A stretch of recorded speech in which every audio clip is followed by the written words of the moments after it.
everybody, welcome back to my channel. My name's Rachel and this is Stitched Up, and welcome to another Friday Sews. 2 weeks on the trot, I'm on a roll.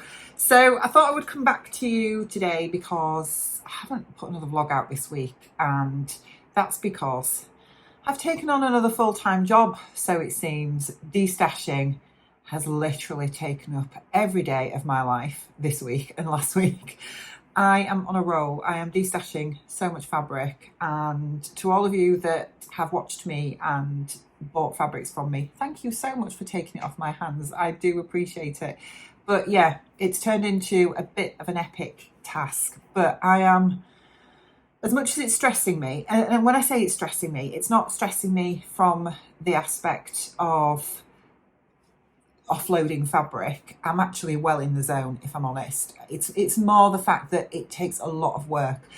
I will absolutely hold out my hand and tip my cap to all you fabric sellers out there, all the people that watch me who, you know, have maybe run a business, run a fabric business, etc.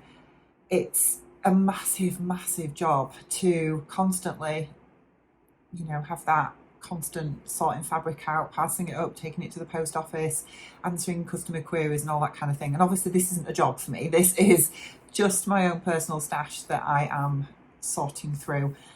And it's a mammoth task. So it has been taking up my entire days. And I'm slowly getting through it, but it's still going to take a long time. So yeah, that's what I've been up to this week, apart from I have returned to work as well. So excuse the fact that my hair is a little bit fluffy today because it's been tied up for work, and I've literally just taken out my scrunchie and let it do its thing. So yeah, that's me. But I'm back in my conservatory today because my sewing room is a tip, as it always is. I haven't even started going through any of the stuff that's in there yet, and I will do that at some point, but for the moment still working through the destash pile that I showed you in last week's Friday Sews, which I will link to up here. I'm almost through that pile. There are some scubas in there, and I find, I don't know about anybody else that's destashed through Instagram, but I find that scubas just don't sell at all. And yeah, I'm wondering what to do about those really, but I've got a fair few scubas left that I will never sew, and I'm probably going to put them on at some point and just do a make me an offer type thing. I don't know. I need to think about that in a little bit more detail when the time comes. But for now, I am just working through the wardrobe. So I've started on the wardrobe, but there is a lot of fabric in there. But what has helped me is, I can't remember if I told you last week that I had paid for a colour analysis doing online, and this was one that I was recommended by the lovely Stephanie, who is Stephanie Sews and Fitness on Instagram. She doesn't have a YouTube channel, but she lives in Edinburgh, and she had her colours done through Style Me Happy. So I paid the fee and sat patiently waiting, and it came through yesterday. And I think I'd mentioned that I thought I would be a cool spring, and I was nearly right, actually. I'm not far off, but I'm really impressed with what's come through with that, and that now is going to help me further with my destash, because I can start and really look at the fabrics that I originally said I was going to keep and make a decision as to whether I'm still going to keep them or whether I'm going to destash them. And some of it depends on how much of the fabric I've got and what the fabric composition is, etc. Because I can still wear some fabrics away from my face. So if they're bottom weight fabrics, I can obviously make that work still. But if not, if they're sort of fabrics that would be what I would wear as like a top or a jumper or something, then obviously that's not going to work anymore. So I am now armed with my colour analysis. So I thought I would chat to you a little bit about that first, and then we'll go through sewing wise what I've been up to this week and what I've been making. Right, so I got through I think it's about a 12-page report that came through yesterday. I will leave a link to Style Me Happy down below so you can go and have a look, but it's really good. I'm really impressed, and I think what I really like about this is it's not just about the colours and the tones and shades of colours that they recommend are the most flattering for your skin tone and your eye colour, etc., but also they go into more detail about that, about jewellery, colours that flatter you, and also makeup as well. So it's really interesting. But obviously I've paid for this service. I'm not here to promote them in any way. I've not been paid to promote them or talk about them at all. I've just been a regular customer, so that's my little disclosure there. But what was good is, yeah, basically they've come back and said my natural colouring is light and cool, which I knew. My eyes are obviously blue, and they've said I actually come into the light summer palette, and these are my best colours because they mirror the same light and cool qualities that I have in my natural colouring. So the light summer, I've printed off a couple of bits to show you. The light summer palette looks a bit like this. So this is my palette of colours, and I think, you know, looking back throughout the time that I've been sewing on YouTube, filming, documenting my sewing journey on YouTube, lots of people, when I've worn these sorts of blues, have really said that colour so suits you, and I totally get it. I always am more drawn to the pinks because I love pink, and I'm really happy to see that there are still pinks on here, yes, but you can see a lot of the colours are the sort of blue palettes, and the greens, the sort of emerald greens. What they do is they show you this, which is where you sit on the colour spectrum, and I'm here in sort of the light spring to, is it light spring? No. Yeah, light spring. I sit at the top of the summer palette in between light spring and cool summer. So this is where I sit. And they've said these colours are delicate and light, which work well with the low contrast in my natural colouring. But they do have a zingy freshness to them. And neutrals, I can go for navy blue, grey and white. They are all, sorry, off-white. They are all good colours. Neutrals for me, if that makes sense. So the colours that look great on me, candy pink, shell pink, lilac, sea green and French navy, which are these ones here. These are sort of like the top ones, which are my best colouring, and I pretty much go with that. And the ones that actually I need to avoid are these ones, which are the warmer tones, which I knew, I think, you know, black, mustard, orange, rust, anything too dark and overpowering. However, one that we will disagree on is the black, because, you know, lots of you know that I am a goth at heart, and my heart will always be black. So black is never going to be not in my wardrobe. It's my favourite, apart from purple, it's my favourite colour, even though, is it not really a colour? I don't know. But yeah, black is my favourite, and I will continue to wear it.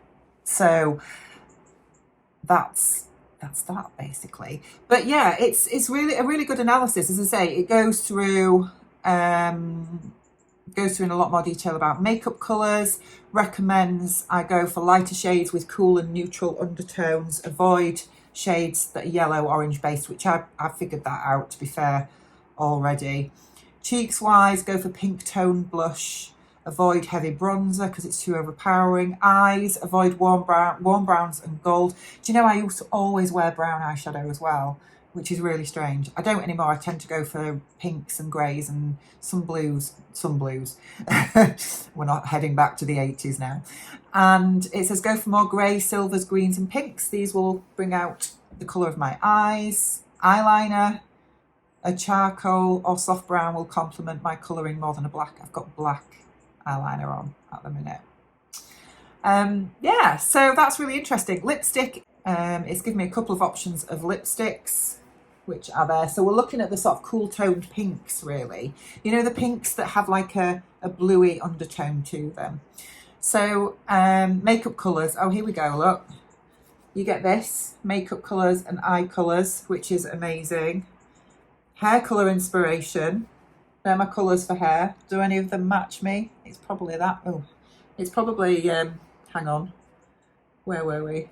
I think I probably sit around here at the moment, which is the dark ash blonde. Yeah, that's probably my colour at the minute. So it's really interesting, and I'm really impressed, if I'm honest. So anyway, blabbing about all that, as I say, it just helps me now to really focus and look at the colours that I've got currently, not just in my fabric stash, but in my wardrobe, what I've already made up, which leads me into sorting out my wardrobe.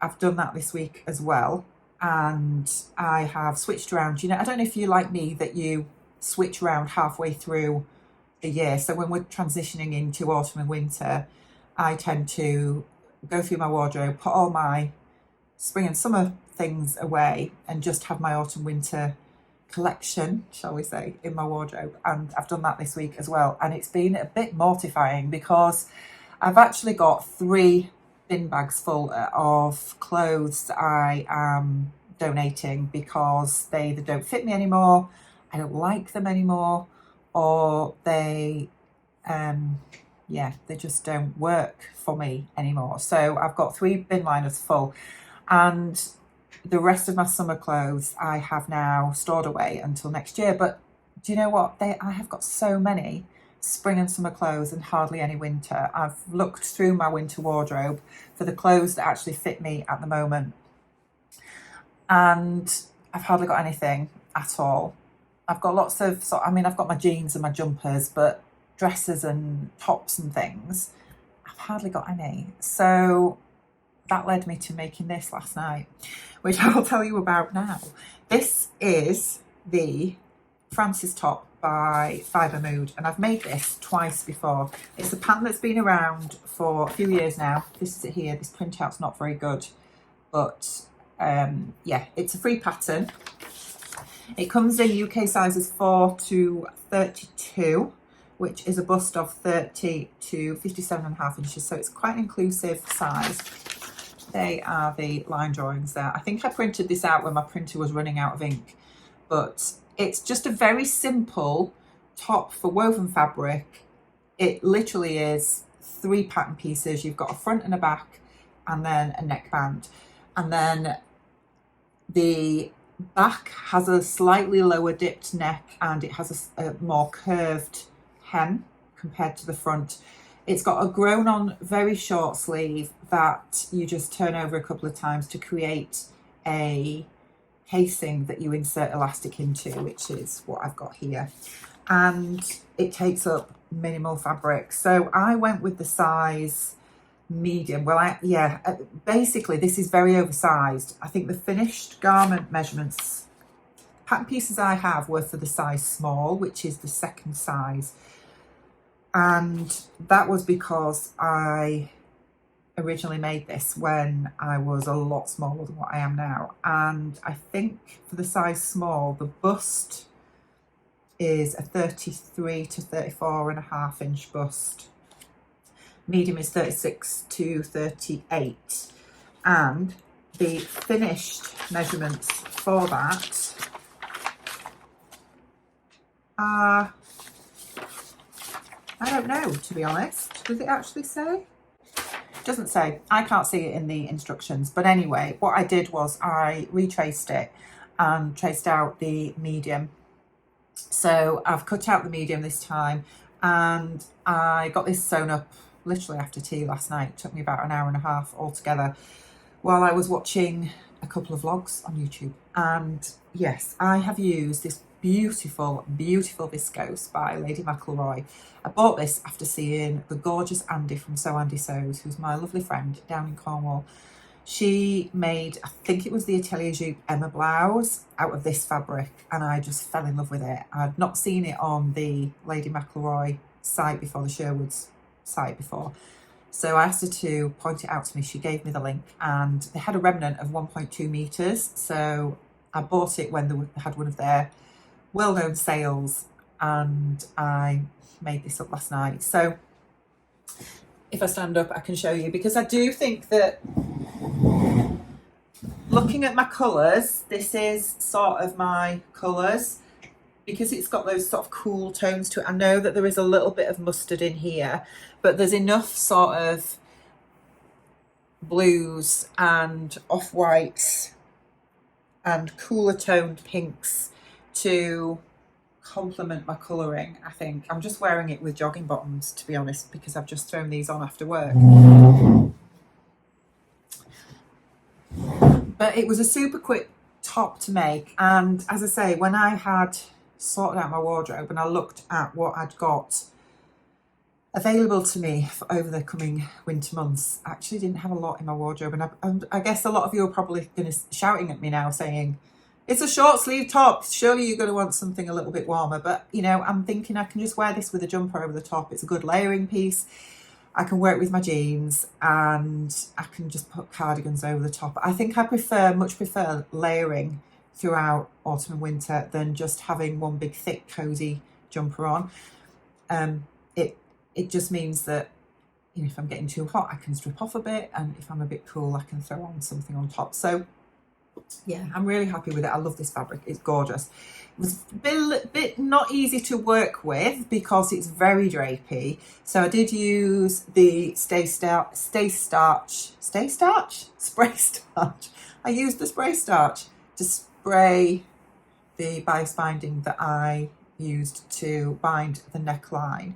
And then I've just used, I think it's about a 1-inch elastic in the casings for the sleeves to finish those off. And yeah, it was a very straightforward make. Love it. Even better because it's free. Always love me a free pattern. And I will be making more of these. As I say, I've made this three times now, and you can make in lots of different fabrics. It recommends, actually, one of the things it recommends is that if you are slender up top, so if you have a small bust and slender shoulders, which I don't at the moment, I'll be honest, or you're rather square, if you're square shaped, it says you can use a stiffer fabric like a cotton poplin. If you're rounder with a larger bust and or wider shoulders, then opt for a more drapey fabric, which is what I've gone for. So I haven't tried it in a stiffer fabric apart from double gauze. I have made one. I've made two out of double gauze before, but it's really nice. And I think if you have a fabric, a little bit of a remnant of viscose or something that's got quite a large print on it, it would be a great pattern for that, because you're not cutting into you haven't got lots of pattern pieces, so you've got one pattern piece for the front and back, which means you're not going to disturb the pattern of your fabric by cutting into it too much, if that makes sense. So it's a great pattern for that. So love it, really happy with it. And I now need to make lots more tops, if I'm honest. And I think the Emma by Atelier Jupe, it's very similar to the Marnie from what I can remember. I think it came out last year. I'll put a picture of it here. I think I need to make that one, definitely. Okay, so what else have I been up to this week? Well, last weekend, I think I mentioned it, that my daughter and my granddaughter were coming up for the weekend, along with my daughter's partner. And we had a really nice weekend. We did go pumpkin picking on the Sunday, I think, and I showed you a hat that I knitted for Layla, and we set her up in the garden with a little sort of photo shoot and took some photos. So I'm going to put a couple in here to show you. What was just incredible was when we sat her on a blanket on the grass, because obviously it was still a little bit damp because it had been raining so much the days before, but she's never touched grass before. And I'll show you this picture that we took of her, because she was literally like this, just grabbing the grass and looking at it as if to say, what is this? And it was just magical, absolutely magical. So yeah, it was lovely dressing her up with a little hat on. Got some beautiful pictures and made lots of memories for her first pumpkin patch picking experience. And I showed you previously, I think, the coat that I made for her as well. And I was a little bit worried that that was going to be too big. Yes, of course it was too big. Of course it was too big. There's a picture here where we tried it on her and it's drowning her. So it's going to be a while before that fits her. But yeah, thank you for all the feedback on that. I know lots of you thought it was just amazing. And I put a picture of it up on Instagram and loads of people just loved that little jacket. So yeah, that was really, really lovely. And then I did make this dress for her as well, which was the Dotty dress by Puperita Patterns. I think I showed you it last week, I can't remember.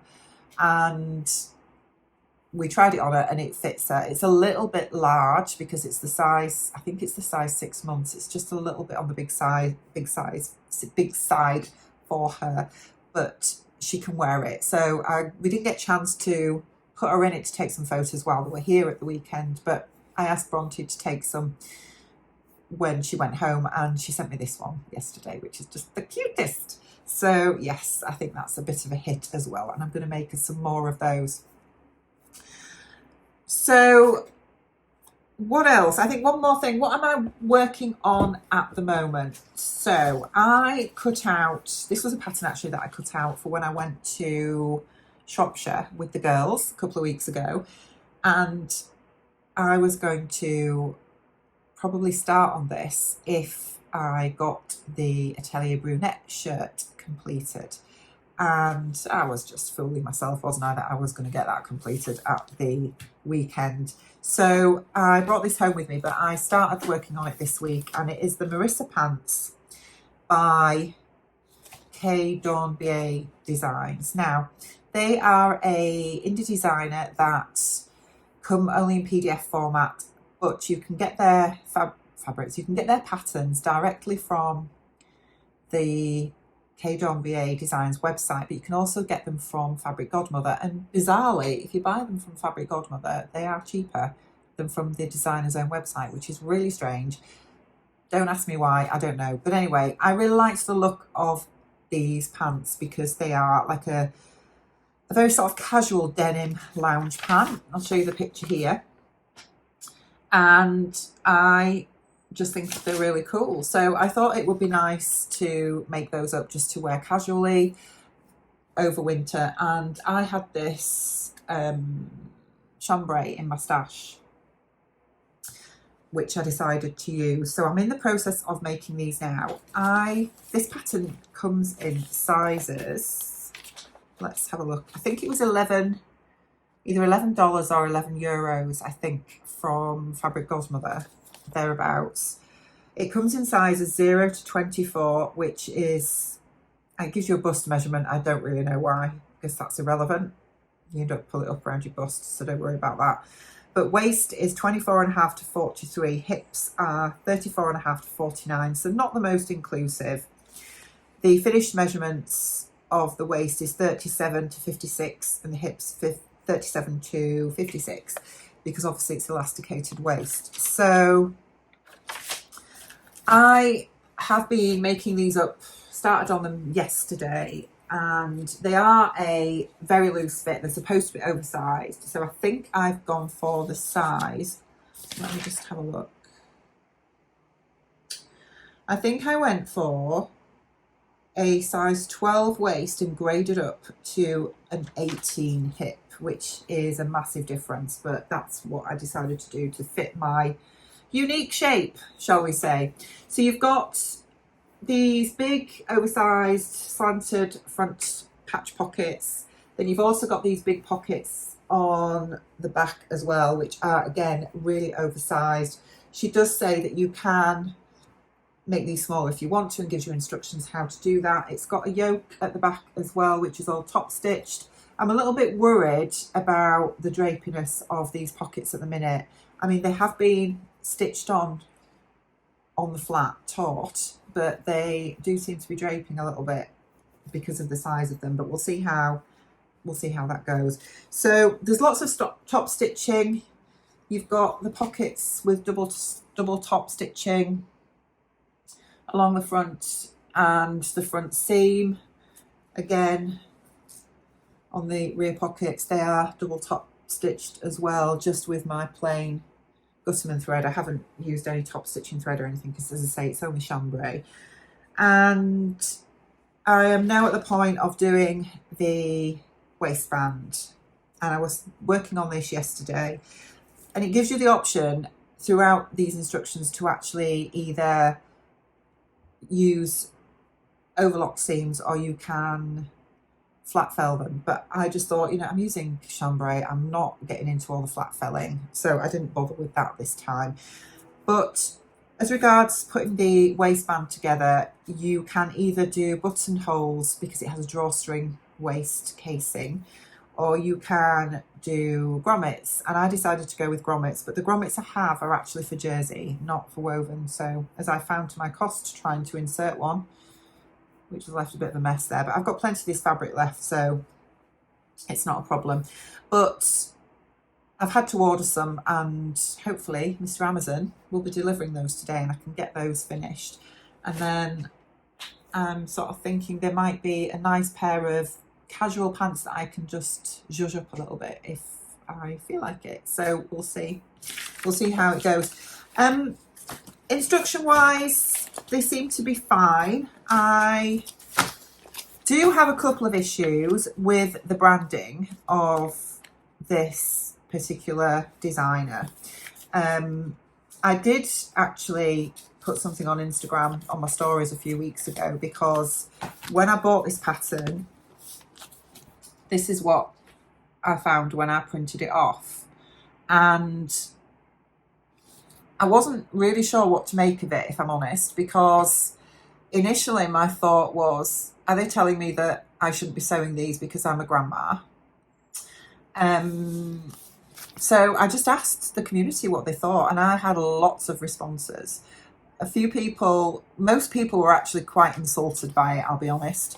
And a few people were particularly had problems with this, with the alcohol bottle. And I think when you look at some of the branding, it's very much trying to appeal to a younger audience and to get people into sewing, but I think she's probably not hitting it quite right. I have reached out to the designer and I've had a great response from her, to be honest, and she has told me that what she means by her branding really, or what they were trying to achieve, was to make people more comfortable with sewing. So if you are a new beginner sewer and you picked up, say, a pattern from the 1930s or 40s would be absolutely flummoxed by it, what they were trying to say is, these aren't like those patterns, so don't be afraid of trying, if that makes sense. Not that this is not designed for people who are older. So that's what she came back to me with. I don't think it's clear. That's my personal opinion. But she is in the process of rebranding next year anyway. There's a couple of little bits throughout the instructions. There's some really funny bits, actually. There was one where it said something about the size of the pockets, and it mentioned about, what did it say? About what you can keep in your pockets. Here we go. So it says the back pockets are oversized, meant to fit your phone, lipstick, many snacks, a small houseplant, and your feminine wrath. I quite liked that, if I'm honest. So anyway, yeah. So there's I don't know. I think the branding is not quite right, but as I say, I did reach out to the designer. They came back to me straight away, and they were quite mortified that they felt people could interpret their branding in the way that I potentially have interpreted it. So yeah, I know everybody will have a different opinion on that. That's what makes us all a community, isn't it? But yeah, anyway, moving on from that, from a design perspective, I love the design. There's a couple of their patterns that I'm really tempted by, to be honest, but I thought I would try this one first. As I say, very straightforward to sew up. I haven't even tried them on yet, so I can't tell you what the fit's like, but hopefully I'll get those finished for next week. And they weren't on my October plans.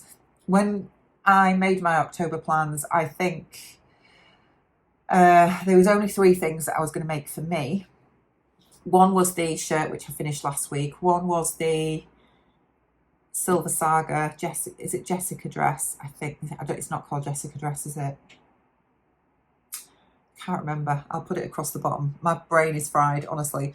And then the third one was the Poses Couture blouse. Again, Ella blouse.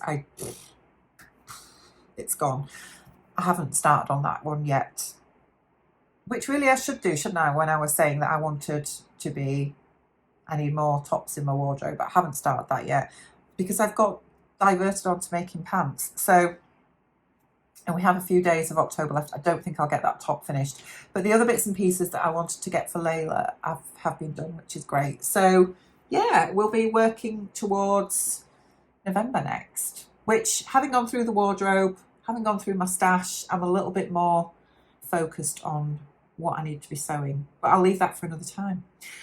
Right, I think I have been waffling at you for long enough for today. Let me know your thoughts on my new top down in the comments below. If I can find the name of the fabric, I will try and link to it down in the comments for you, because I think they still produce this fabric. It is beautiful, really beautiful, make a lovely dress. And yeah, otherwise I will hopefully be back with you soon. Take care, bye.